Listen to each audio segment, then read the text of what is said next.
తన కుటుంబంలో జరిగిన ఒక విషాదకరమైన సంఘటన.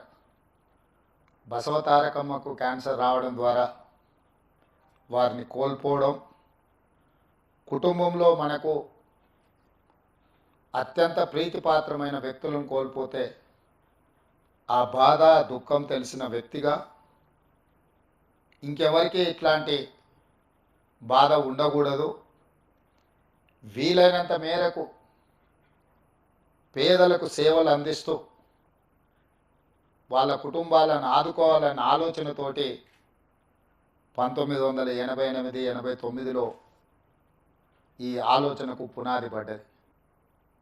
ఆ ఆలోచన ముందుకు సాగకపోయినా 2000 సంవత్సరంలో నారా చంద్రబాబు నాయుడు గారు రెండవసారి ముఖ్యమంత్రిగా బాధ్యతలు చేపట్టిన తర్వాత ఆనాటి ప్రధానమంత్రి అటల్ బిహారీ వాజ్పేయి గారిని పిలిపించి ఈ సంస్థను ముందుకు తీసుకెళ్ళాలి, నందమూరి తారక రామారావు గారి యొక్క ఆలోచన, సంక్షేమము, అభివృద్ధి విధానాలను కొనసాగించాలని వారు పట్టుదలతో ఆనాటి దేశ ప్రధానమంత్రిని ఇక్కడికి రప్పించి ఈ యొక్క గొప్ప అద్భుతానికి పునాది రాయడం జరిగింది.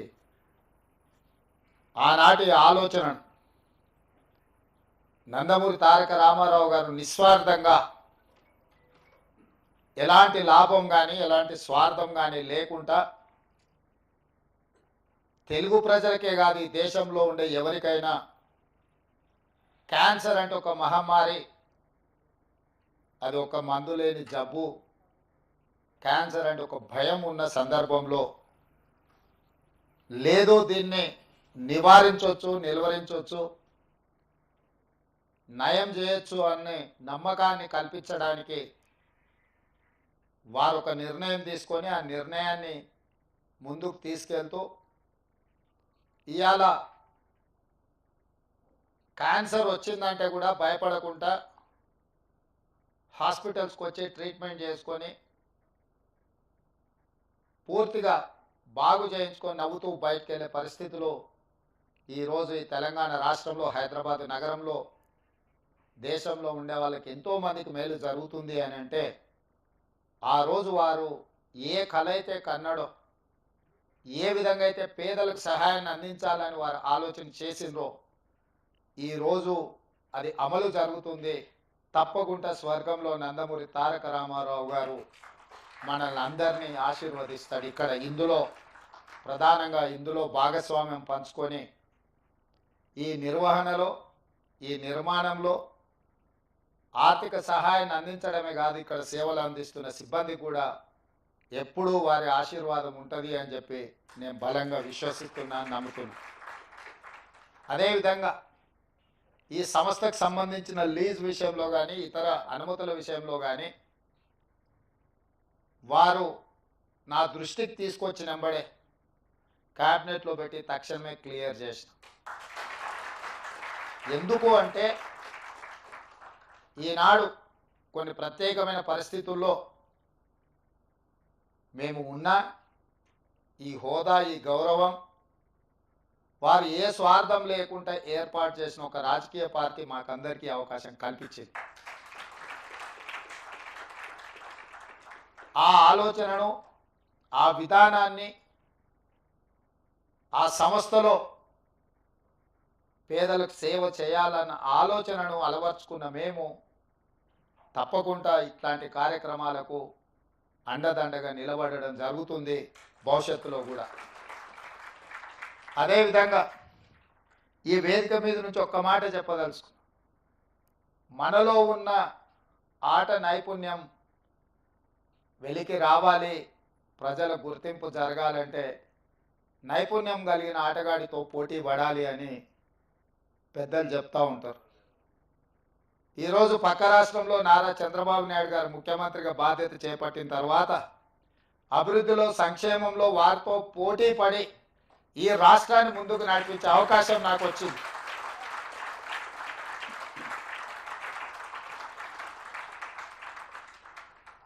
గతంలో 12 గంటలు పనిచేస్తే సరిపోతుంది, అంతకు మించి అవసరం లేదు అనుకునేవాడిని. కానీ ఇప్పుడు వారు 18 గంటలు పనిచేస్తే నేను 12 గంటలతో సరిపెడితే కుదరదు. కాబట్టి మా అధికారులకు, మా సహచరులకు మనం కూడా 18 గంటలు పని చేయాల్సిందే. అభివృద్ధి విషయంలో, సంక్షేమం విషయంలో పోటీపడి ఈ 2 తెలుగు రాష్ట్రాలు ప్రపంచానికే ఒక రోల్ మోడల్గా నిలబడాలి అని నేను భావిస్తున్నాను. ఆ దిశగా మా ఆలోచన, మా విధానాలు, మా నిర్ణయం ఉంటుంది.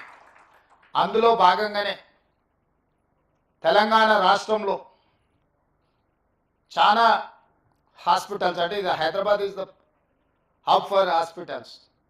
కానీ నా ఆలోచన హెల్త్ టూరిజం హబ్ను ఒకటి క్రియేట్ చేయాలని మా ప్రభుత్వం ఆలోచన చేస్తుంది.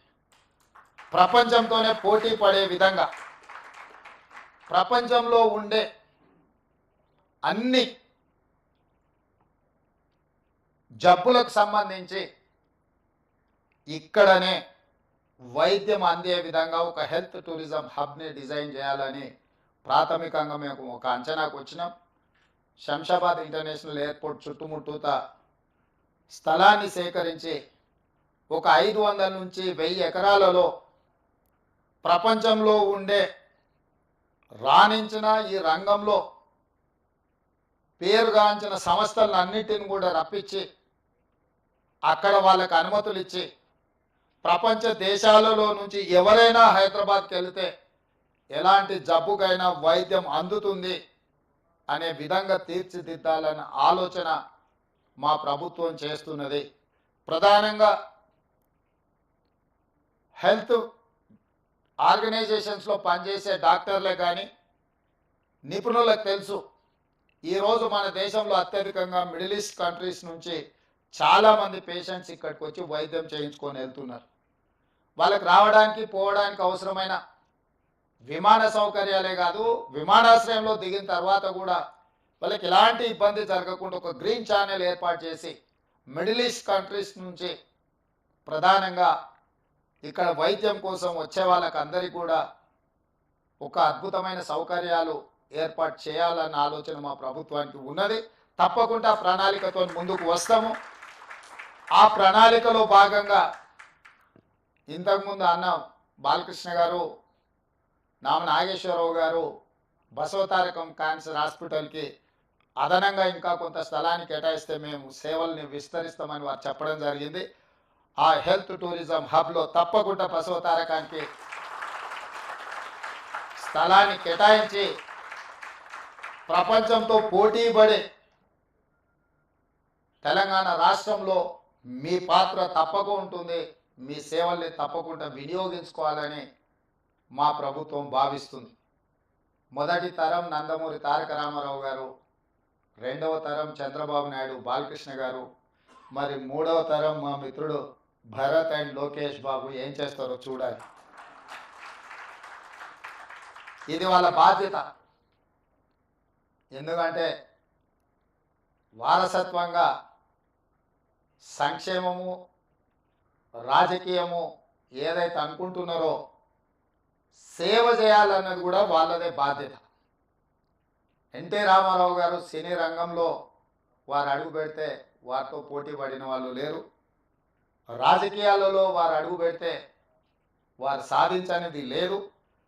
ఈ దేశంలో ఈనాడు సంకీర్ణ రాజకీయాలకు పునాది పడ్డది కేంద్ర స్థాయిలో, రాష్ట్ర స్థాయిలో అంటే national front, United front, NDA లాంటి ఈ సంకీర్ణ రాజకీయాలకు పునాదులు వారు వేసిండ్రు. ఈరోజు దేశ రాజకీయాలనే సంకీర్ణ రాజకీయాలు ఈరోజు నడిపిస్తుంది. అదేవిధంగా సంక్షేమం, ఈరోజు బసవ తారకం ఆసుపత్రి అయినా, ₹2 కిలో బియ్యం అయినా, ₹50 హార్స్ పవర్ రైతులకు ఇవ్వాలన్న ఆలోచన అయినా, జనతా వస్త్రాలైనా, పేదవాడికి కూడు గుడ్డ ఉండాలి అని ఒక గొప్ప మనసుతో, ఒక గొప్ప ఆలోచనతో నందమూరి తారక రామారావు గారు సంక్షేమాన్ని కూడా మనకు వారసత్వంగా ఇచ్చింది. అందుకే యువమిత్రులు లోకేష్ అండ్ భరత్కి నా సూచన, సినీ రంగం ఎలాగూ మా బాలకృష్ణ గారు చూసుకుంటారు, అది వదిలేసి రాజకీయము, సంక్షేమం వీళ్ళిద్దరూ ఇంకా ముందుకు తీసుకెళ్ళాలి. వారికి బ్రాహ్మణి గారు, తేజు వీరు కూడా బాధ్యత తీసుకొని ఈ కార్యక్రమాన్ని ముందుకు తీసుకెళ్లాలని వారికి సూచన చేస్తూ ఇంత మంచి కార్యక్రమాన్ని ఏర్పాటు చేసి మా బాలయ్య బాబు గారు 25వ వార్షికోత్సవానికి రావాలని వారు ఆహ్వానించారు. కానీ చైర్మన్ బాలకృష్ణ గారికి నేను ఇంకొక మాట ఇస్తున్నా, 30వ వార్షికోత్సవానికి కూడా నేనే వస్తా.